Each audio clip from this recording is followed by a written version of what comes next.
Vikarabad Subhash Nagar colony ITI ప్రాంగణంలోని 100 ఏళ్ల నాటి హనుమాన్ విగ్రహాన్ని ధ్వంసం చేశారు.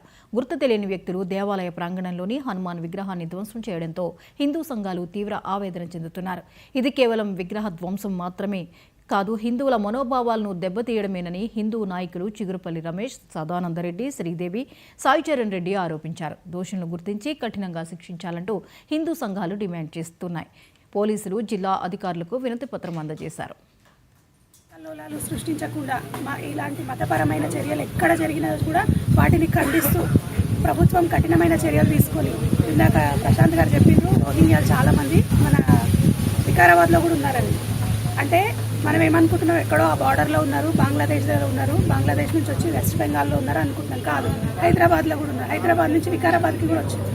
ఈ విషయాల మీద కఠినమైన చర్యలు తీసుకోవడము, లేదా కరెక్ట్గా సార్ట్ అవుట్ చేసి ఢిల్లీలో ఒక రేఖా గుప్తా గారు తీసుకున్నట్టు చర్యలు తీసుకొని ఎవరెవరైతే నాన్ ఇండియన్స్ మన భారతదేశీయులు కారో వాళ్ళని ఏరి పారేసే చర్య తీసుకున్నట్టయితే ఇట్లాంటివి ఆపొచ్చు.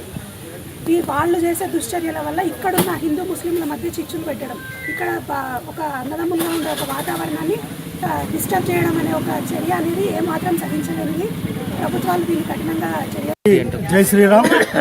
స్థానిక కూరగాయల మార్కెట్ పక్కన ఉన్నటువంటి ఐటీఐలో పురాతనమైనటువంటి, అంటే ఐటీఐ కూడా స్థాపించక ముందు ఉన్నటువంటి హనుమాన్ మందిరం ఇక్కడ ఉన్నది.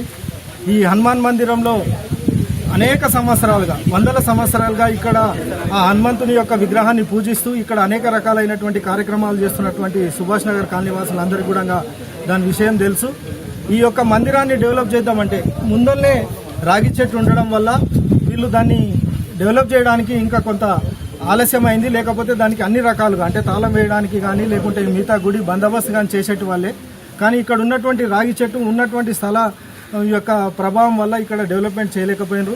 కానీ వికారాబాద్లో ఏదైతే ప్రశాంత వాతావరణం ఉన్నదో, ఈ వాతావరణాన్ని చెడగొట్టడానికి ఇక్కడ ఉన్నటువంటి కొంతమంది ఎవరైతే ఉన్నారో వాళ్ళు ఈ హనుమాన్ యొక్క విగ్రహాన్ని ధ్వంసం చేయడానికి ప్రయత్నం చేసినటువంటి సంగతి మనము ఇక్కడ చూసినాం. జై శ్రీరామ్. రంగారెడ్డి జిల్లా కాటేదాన్లో భారీ అగ్ని ప్రమాదం సంభవించింది.